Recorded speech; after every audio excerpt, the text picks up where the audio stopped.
buenos días, bienvenidos a este su espacio, la entrevista Tendencias, entrevistas inscritos hoy viernes.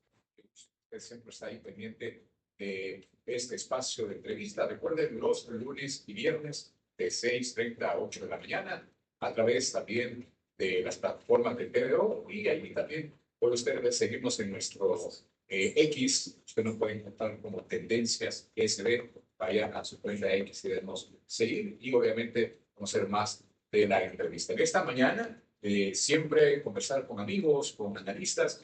Tengo nuevamente en este nuevo año agradable momento de platicar con Juan José López, conocido como la Diáspora 503, creador de contenido. Buenos días, ¿cómo estás? Buenos días, muchas gracias de nuevo por la invitación y sin lugar a dudas, la charla de este día puede ser de utilidad para, no solamente para los que estamos en el ámbito, sino también para el público en general. Saludos a la diáspora salvadoreña que se conecta en vivo o que posteriormente verá esta transmisión. Siempre importante, ¿no? Y en esta plática vamos a conversar del impacto que tienen, que siguen teniendo las redes sociales y aquellas figuras que de cierta manera son tendencia, ¿verdad? Siempre por el tema de las plataformas, que tú lo mencionábamos antes de entrar a la entrevista, que esa, ese paso importante de los medios tradicionales a los medios digitales y que hoy en día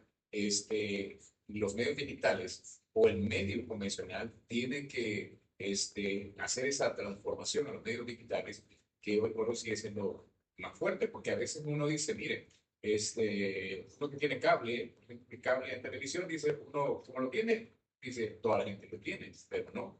Aún en El Salvador hay una buena cantidad de personas que no tienen cable, por ejemplo, pero sí se le facilita un dispositivo y obviamente se le facilita tener datos. Entonces, sigue siendo hoy por hoy que vamos en una era que va cambiando a pasos agigantados, como dicen por ahí, que tenemos que comenzar a ver medios digitales como lo de hoy. Sí, por supuesto. Inicialmente arranca ya a finales de los 90, pero el desarrollo que ha tenido en El Salvador ha estado marcado por varios factores. Primero, la disponibilidad de tecnología.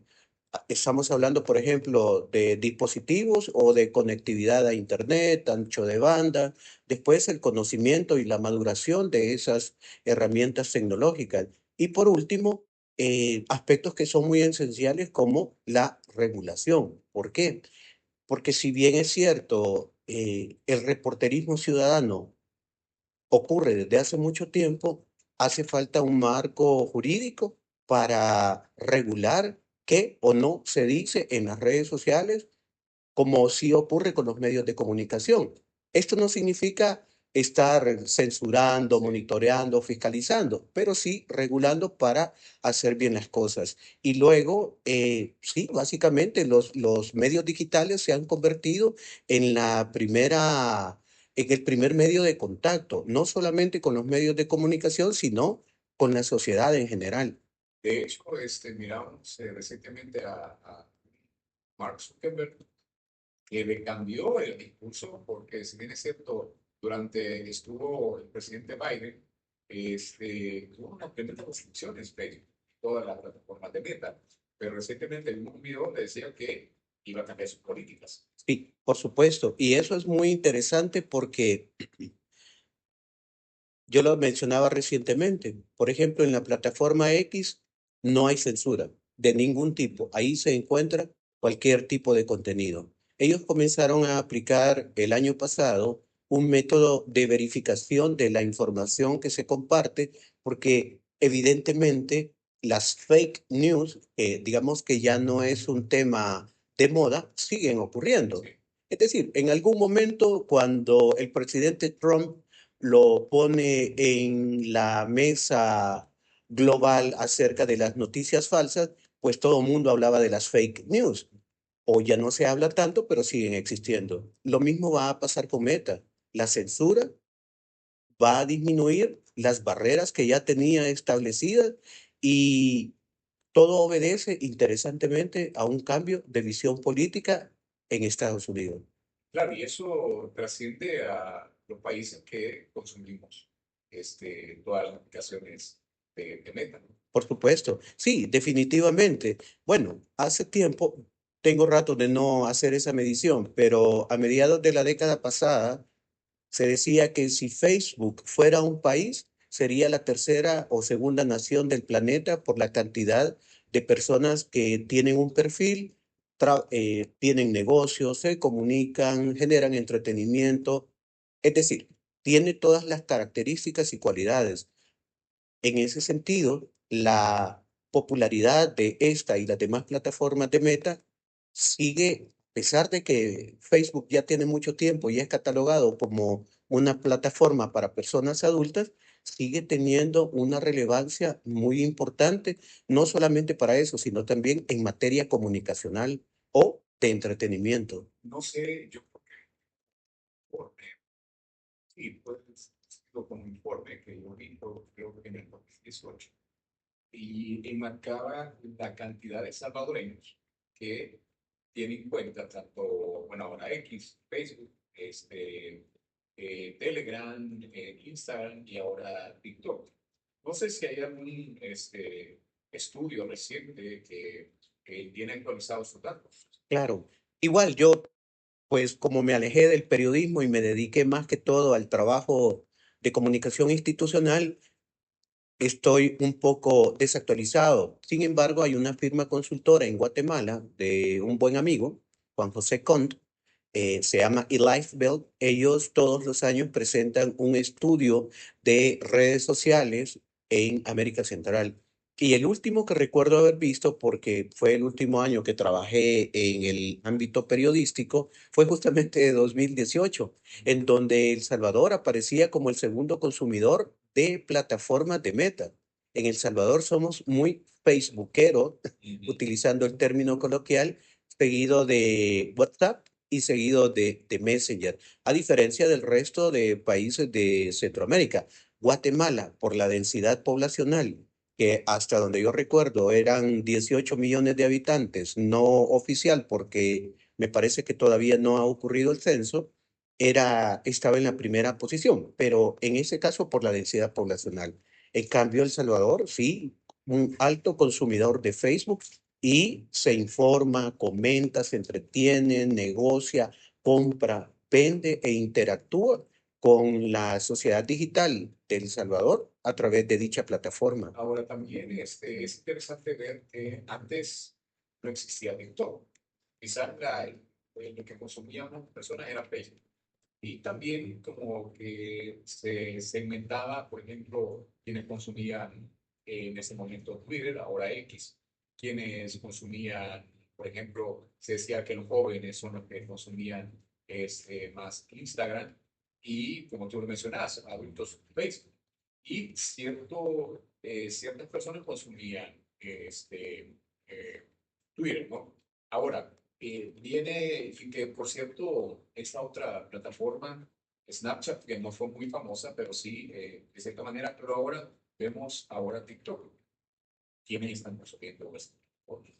Sí, por supuesto. En realidad las segmentaciones continúan, solo que desde mi punto de vista muy personal, creo que sirve más que todo para el ámbito, para entenderlo desde el ámbito del marketing digital o en la relación de las agencias de comunicación con las empresas que buscan hacer justamente esa segmentación de audiencia. Hemos visto que las plataformas de redes sociales pasaron de ser un espacio de entretenimiento a un espacio de, por ejemplo, en nuestro caso, divulgación, difusión, comunicación, etcétera, etcétera. Y de igual manera, entretenimiento, consumo, ventas, compras y cosas por el estilo. Ahora, hay un aspecto muy interesante que es para 2017, 2018, cuando se plantea la idea de generar video vertical, había una seria discusión acerca de cuánta era la probabilidad De de que que en una plataforma con contenidos verticales funcionara, porque venimos de una era de consumo de contenidos digitales horizontal. ¿verdad? A través de los televisores. Si vemos la mayoría de dispositivos, cambiaron también, porque antes los televisores en el cuadrado. exactamente. Muy bien. Entonces, TikTok viene a ser ese parteaguas que además coincide en un momento muy determinante que fue durante la pandemia, el encierro y la manera de canalizar el estrés, la ansiedad, la preocupación, etcétera. Y entonces es ahí donde tiene su auge, y no solamente con audiencias jóvenes, que de acuerdo con estudios, el último estudio que yo leí, son personas entre los 14 y los 24 años los de mayor consumo en TikTok. Pero los adultos fueron encontrando o fuimos encontrando exactamente ese nicho. Por eso vemos que, por ejemplo, hay psicólogos, dietistas, filósofos, generadores de contenido, médicos, periodistas, etcétera, etcétera, que encontraron un nicho no solamente para llegar a esas audiencias, sino a las otras audiencias que ya estaban fidelizadas en Facebook, por ejemplo. De tal forma que TikTok el año pasado se convierte en la primera plataforma global por encima de Google.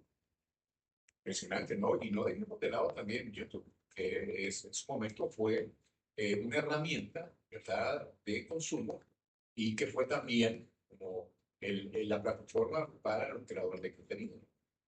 Por supuesto, YouTube se podría decir que es el pionero de la divulgación de contenidos audiovisuales. El primero fue de su creador, él en un zoológico mostrando a un elefante, allá por los 2000. Y YouTube marca la tendencia como una plataforma sólida y estable, a diferencia de otras que en ese momento tenían preponderancia. Obviamente, en ese entorno, cuando se hablaba de las burbujas de los .com, que fue realmente una situación caótica para quienes decidieron invertir en ello, surgen estas otras alternativas como YouTube, que de a poco van ganando terreno, pero también van marcando la pauta para que posteriormente Facebook, Instagram, Snapchat, Vimeo y todas las plataformas conocidas en la actualidad fueran siguiéndole el paso, pero con ciertos diferenciadores y en muchos casos características superiores o mejores, que a la fecha, pues YouTube sigue manteniendo esa prevalencia en el consumo de contenidos, pero particularmente contenidos largos, contenidos Sí, que van más allá de los 10 minutos. Y es ahí donde los demás competidores como Facebook o TikTok se suben a esa carrera, exactamente a seguirle el paso. Para terminar este asunto, por ejemplo, el año antepasado vimos que TikTok pasa de 60 segundos a 3 minutos, luego a 10 minutos y hoy admite hasta 60 minutos de contenido. y eso es muy interesante, como tú decías, pero también en esta amalgama, como se dice, de plataformas, eh, es obviamente conocido por todos una cantidad de creadores de contenido, nacionales, internacionales, pero también en esto tiene que existir cierta responsabilidad, ¿no? Sí, Si bien es cierto, bueno, en la televisión como tal, tú no puedes decir ciertas palabras, ¿no? Como tal, en televisión abierta se mantiene todavía esa ética en el lenguaje, en la manera de informar, en la manera de presentar las cosas, pero en esas plataformas, no hay. sí, por supuesto. Bueno, la ética, la autorregulación, la moderación o los límites que podemos tener, en principio, creo yo que deberían ser el resultado de los valores que tiene alguien como individuo, Sí, ¿verdad? Eso no se puede, no requiere de una legislación, por ejemplo, pero sí la monitorización de lo que ocurre. Por ejemplo, en el plano no digital, en los medios tradicionales, por ejemplo, hay un ente regulador, es la Dirección de Espectáculos Públicos que establece las reglas sobre cómo hacer producción de contenido. Y es justamente lo que mencionabas. No solamente por el hecho de que existe una regulación, sino por ética, puesto que los medios de comunicación tienen una responsabilidad no solamente de informar, e informar bien, sino también de formar y al mismo tiempo hasta entretener si fuera posible y de educar entre otros aspectos. Entonces, partamos del hecho de que la ética y la regulación es un aspecto intrínseco del ser humano que está a partir de sus valores, pero que también hay un ente regulador. En las redes sociales no las hay. En las redes sociales es una jungla. Y reitero, no soy de los que apoya la regulación o la censura digital, porque definitivamente que no, pero recae en la persona que toma la iniciativa de sumarse a lo digital para hacerlo con responsabilidad. Ahora, pero también se cae en el error, yo considero que es un error decir, como que de repente surge un creador de contenido y esa persona habla de cierta manera coloquial, para decir, Claro. pareciera que sí hablan todos los salvadoreños, y es un error. Ujú. Y se cae en esto, porque si bien es cierto, escucha a alguien, dice, puede decir alguien, pero nunca me gusta los salvadoreños. Yo no estoy de acuerdo. Por supuesto, yo al respecto siempre he pensado que esta realidad de la que estamos hablando, por ejemplo, generadores de contenido, popularidad, grandes audiencias, da para un caso de estudio psicosocial, porque yo no le veo sentido que yo como consumidor vaya a consumir un contenido en donde me maltratan, se refieren a mí con menosprecio o me denigran o, en el peor de los casos, me estigmatizan o, en el peor o grave de los casos, nos coloco a toda la audiencia. Es decir, eso creo yo que es una falta de preparación, de conocimiento, de información, de formación acerca de la diversidad de formas de pensamiento, personas que hay en las audiencias.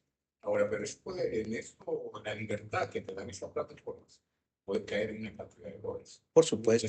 Tú hacías, comentabas que hacías un análisis acerca de un caso que se recientemente también.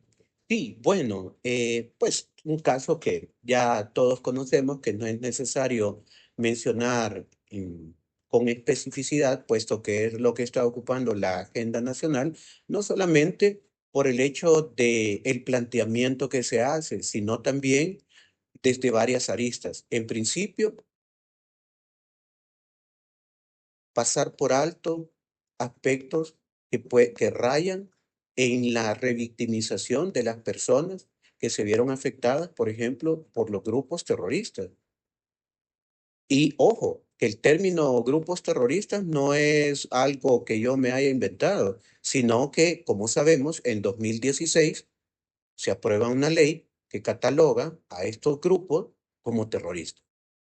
Luego es no tener la sensatez de que se está hablando de un sitio que ha sido, el SECOT, por ejemplo, que ha sido clave y determinante para darle una vuelta de 361 grados a una realidad muy compleja, que yo lo digo de esta manera, mantuvo arrodillada a la sociedad salvadoreña durante muchísimo tiempo.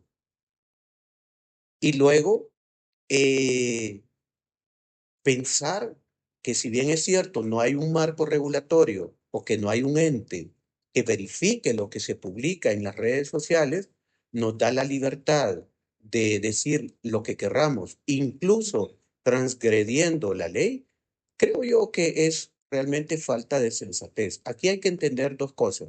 La primera, la libertad de expresión. Artículo 6 de la Constitución nos garantiza, es un derecho constitucional que tenemos todos los salvadoreños. También hay que entender, perdón, hay que entender ese término, ¿verdad? Porque esa libertad de expresión me da la libertad de decir cualquier sandez o de incluso, como tú mencionabas, de poder caer en peligros. Por supuesto, la libertad de expresión, si bien decía, es un derecho constitucional, pero también tiene responsabilidades y también tiene límites, ¿verdad?